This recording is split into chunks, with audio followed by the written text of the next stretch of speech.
West looked at it as an opportunity. It's not just a regulation, but it's an opportunity. And I say that because prior to this revision of Annex 1, we already had a contamination control strategy in place. It's not a new concept for West. I do think Annex 1 was a catalyst to challenge us to review our contamination control strategies.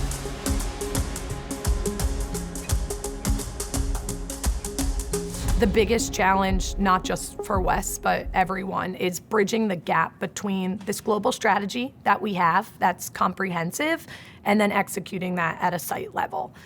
So Annex 1 really forced us to take a step back, understand what are the changing requirements, how does our contamination control strategy fit that today? It's understanding how do you transition from what the people, the processes, the site are used to, and adapting the facility itself and training those people to this new mindset, because it's not just ticking a box anymore. Annex 1 did not start that journey.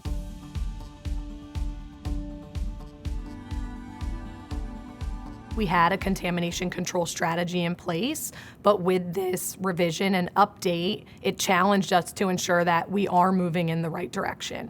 So we did partner with an external consultant, and what that consultant did is it helped us perform those site gap analyses and understanding, here's your strategy, how are you executing at the site, where are there gaps, where could we do better?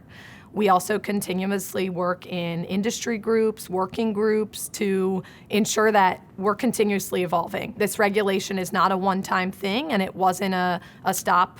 This is what we're doing, this is what we're implementing right now because of this revision. It was truly about, these are the changes that we're going to have to make over time that are really going to build a strong foundation to continue to evolve and set ourselves up for the next phase and the next step in this journey around contamination.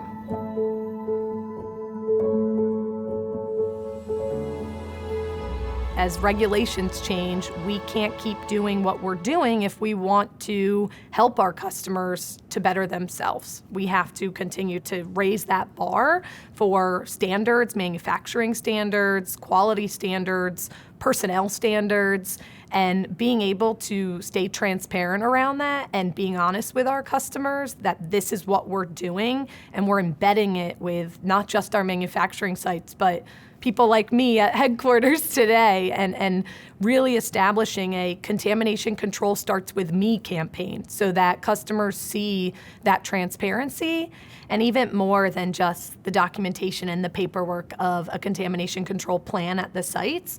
It's really about implementing this to ensure that it's embedded into people's everyday work structure and their mindset.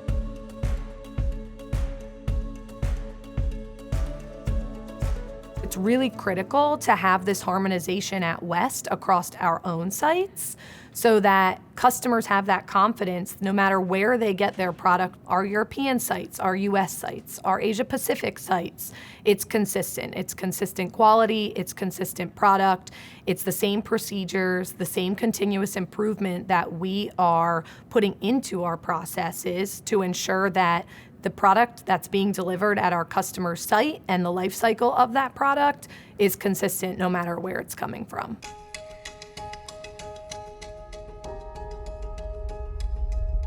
I think what's really important to understand and know is, yes, it is our customers who have to comply with EU GMP Annex 1.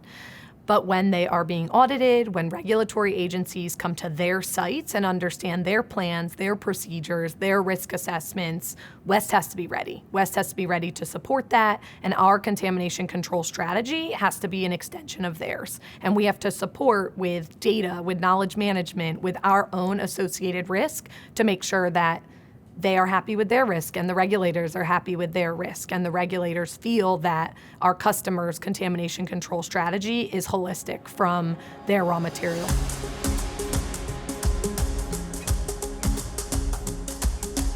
I think what it does is it opens our customers' eyes to how partnering with us and having us help them really will help them comply with EU GMP Annex 1 revisions and future regulations that may come as well. that this revision references packaging 30 times, I think is a new phenomenon almost for our customers, because this small component, this rubber component, has a lot of impact on the quality of the drug, the patient safety.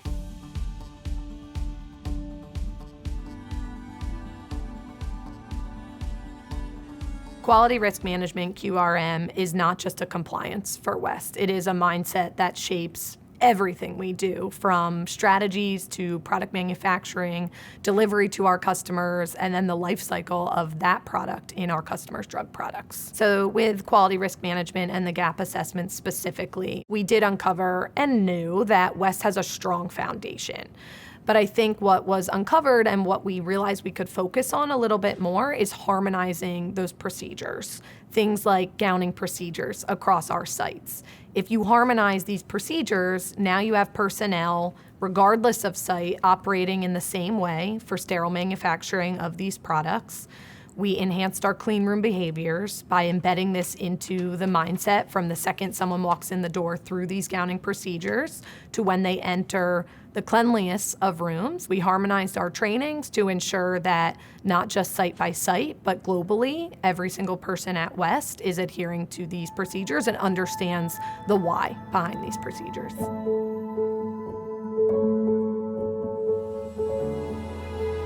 Clean room behavior is all about understanding not just yourself, but the environment around you. So clean rooms have a defined particulate, bioburden level associated with them, and knowing how your clothes, your gowns, and what is going on around you and how you may introduce contamination is crucial in knowing how you walk into that room, how you move around that room, and also speaking up if something doesn't seem right. If something is off, speaking up and identifying that risk so we can improve upon that. We can address that risk.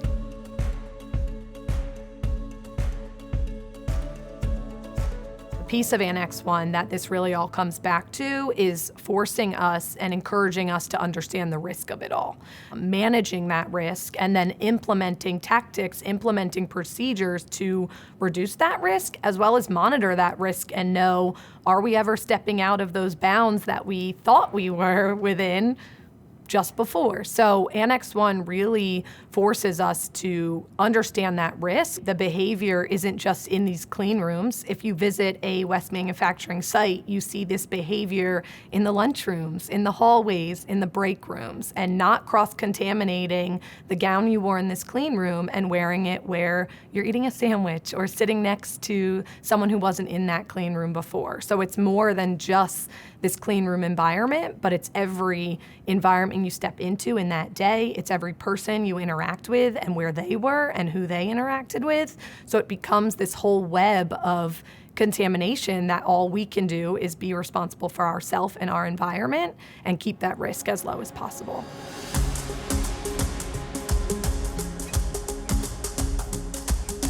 We've been a company around for over 100 years now, and we have established procedures, but really understanding why were those procedures implemented, how were those procedures implemented, got us down to that foundation and understanding if this is our starting point, how can we evolve from here? How can we grow on this amazing foundation, but use Annex 1 as an opportunity to make those improvements, to partner with our customers and our suppliers and really enhance our overall quality, our personnel's behavior, and training to evolve as regulations continue to evolve.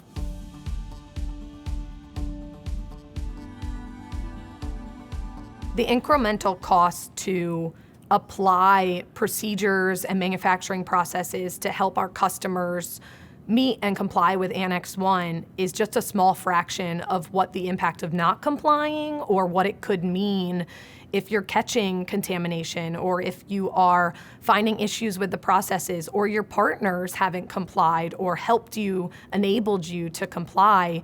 That cost is far greater than these incremental costs today.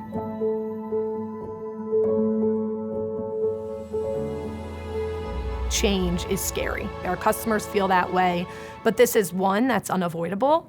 I think not only is EU GMP implementing this revision to Annex 1, but we see customers, we see our suppliers and West harmonizing this globally, forcing other regions, other regulatory agents to take a step back and see that this is bigger than just Annex 1.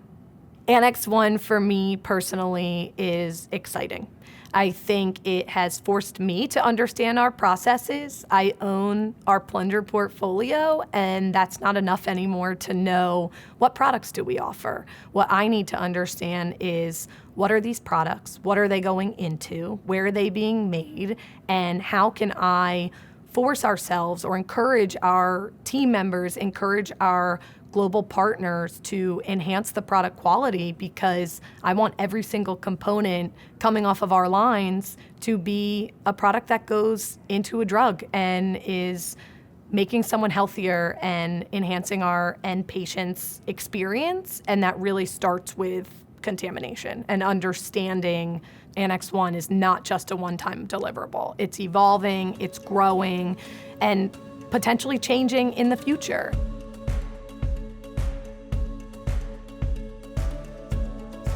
We had to establish this strong foundation that could adapt and could change and could evolve. And this is done through metrics, it's done through data. We have key performance indicators, KPIs, that allow us to understand where are we today, how can we improve upon that. Metrics are really important when it comes to our contamination control strategy. Metrics establish a baseline.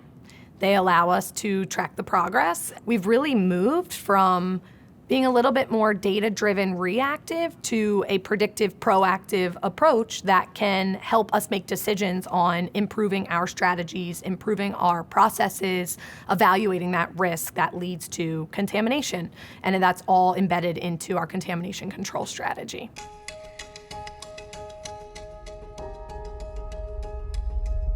Contamination control strategy being an extension to our customers' contamination control strategy truly to me means partnership. It's partnership between collaboration, transparency, building that trust with one another, and ultimately understanding what's important to our customers and ensuring that our contamination control strategy meets those needs.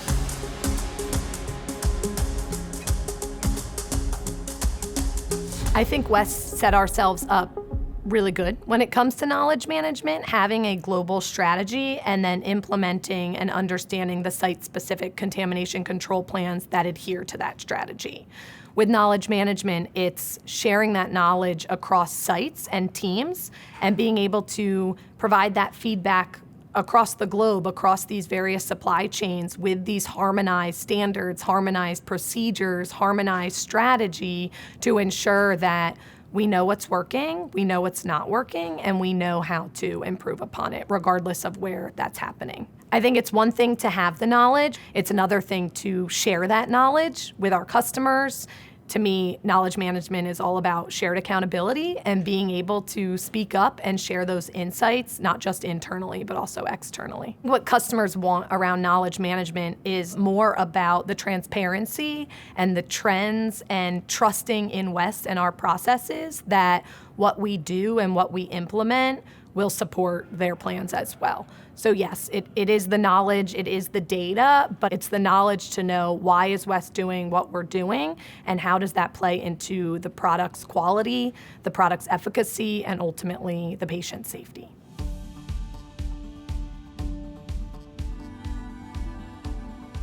Pharmaceutical manufacturers today expect their suppliers to be proactive contributors to their quality improvement plans, and that's really how West operates. So if I think about our customers' quality improvement plans, it's their holistic quality around the end drug. And the way West plays a part in that is obviously our component goes into their drug, and being able to not only just deliver a high quality product, but then continue that life cycle and that journey with them through collaboration, through improvements.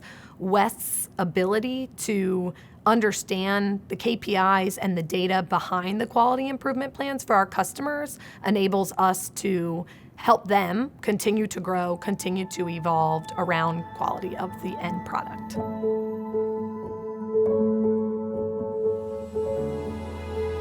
So component packaging is greatly changing, greatly evolving. There is an industry push right now to move away from RABs in grade B environments and move more towards isolators in grade C environments. And what this does is it reduces human interaction and the possibility of human interaction by moving away from these grade B environments. Those environments are somewhat more susceptible to microbial introduction, and moving to isolators, reducing your human interaction. So with Annex 1 and with our customers' understanding of Annex 1 as well, West has explored these packaging options and understanding how we can help our customers understand that moving to these ported bags really reduces their overall risk of contamination.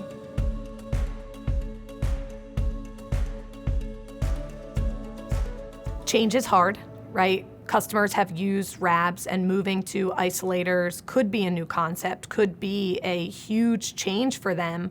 I think the confidence that they have and the confidence they should have in West being ready for that increase in ported bags, being ready for that increased demand, being ready for new models of decontamination like VHP, like other sterilization modalities, that overall the end goal to reduce risk, bringing those components into clean rooms and taking a human out of that process, you're reducing the risk of introducing more contamination or the possibility of contamination. So identifying the risk of contamination, between all of us, we are the biggest contributors. Humans are the biggest contributors. So any part of the process where we can take that human interaction piece out of it will ultimately reduce your risk of introducing any new contamination, and something that then is not inherent to the process because you've removed that overall risk.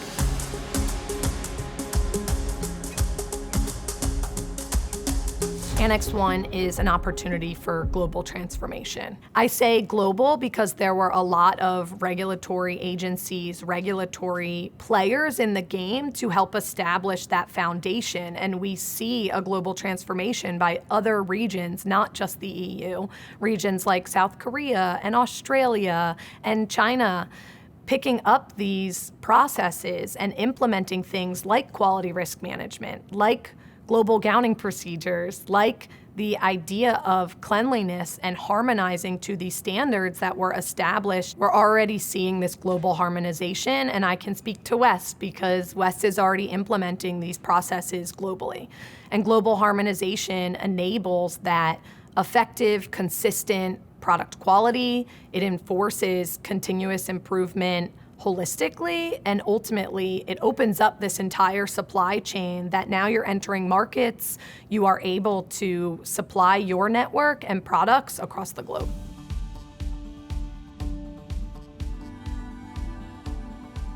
PIC's mission is to lead the development, the harmonization, the standards around these GMP practices and processes. And EU Annex 1 is aligned to those PIC standards. So this becomes more than just EU, because as the US is transitioning more from these ISO environments to these PIC's established Annex 1 clean room classifications, it even more emphasizes the need for this global harmonization. You see more regions adhering to what PIC's has established, what Annex 1 has reinforced, and what the future truly looks like around clean room classification.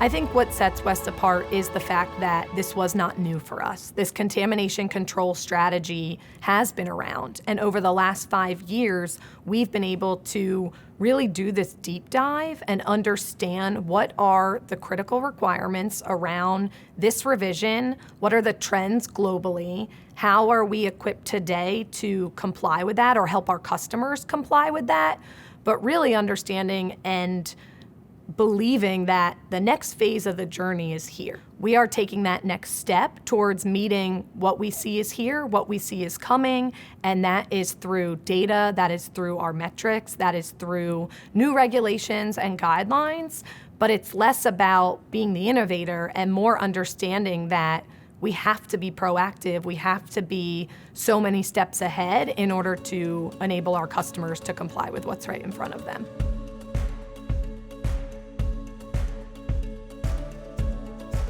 I think this alignment for clean rooms, the classification, the qualification, I think it's given our US customers specifically an opportunity to enter into international markets. These standards are harmonized and these processes are even more harmonizing and moving towards this global holistic approach that customers who may be in the US market today or even the EU market today are starting to tap into this global acceptance and this global representation that they can support more patients in the end. To me, it's more than just supply chain. I think these large customers and this idea of global harmonization and entering other markets is more so impactful on the product quality and the patient safety. I think it all comes back down to those 2 points. I think for emerging customers, what's exciting about this is it allows them to set a foundation that is competitive, that is accepted globally. It's no longer your small market, or it's no longer starting from scratch because you have these global standards that enables you to enter a global market no matter the size, no matter the product. These standards are harmonized, and setting that foundation from the very beginning not only sets you up for success now, but allows you to evolve and be successful on future programs and the life cycle of your products.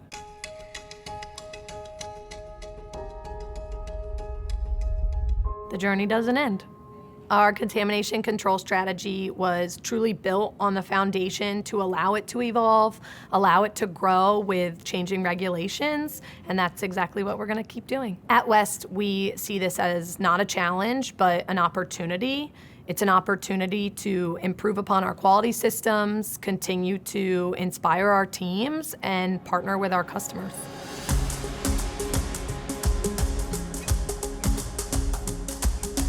I think with Annex 1, it really drives this idea of continuous improvement and staying one step ahead, which really drives West's purpose in ensuring patient safety, delivering safe product to our customers so that they can serve the patients, truly staying collaborative, staying innovative, but also understanding what does innovation mean as it relates to these regulations. Our purpose is truly this continuous improvement. I think what's really important to understand about West is quality is our culture here.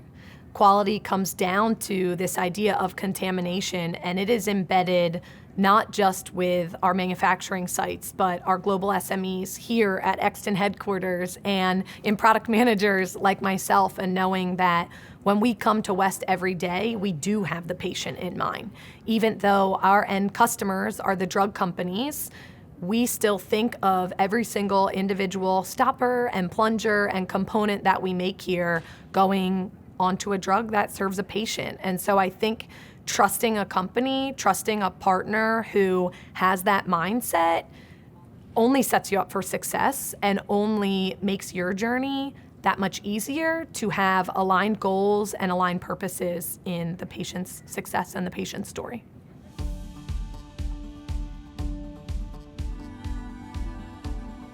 Science is so matter of fact to me, and thinking of Annex 1 in that same way, thinking of global standards as a way that you take the subjectiveness out of it and you have this idea of objective, harmonized standards, everyone working cohesively, everyone adhering to these procedures and processes for one consistent quality product, that clicks for me. When you take out the idea of all of the noise, it really comes down to this one component, highest quality standards going into a drug and not introducing any added risk, and ensuring that whatever you get, knowing that what you get from West is what you need to get from West.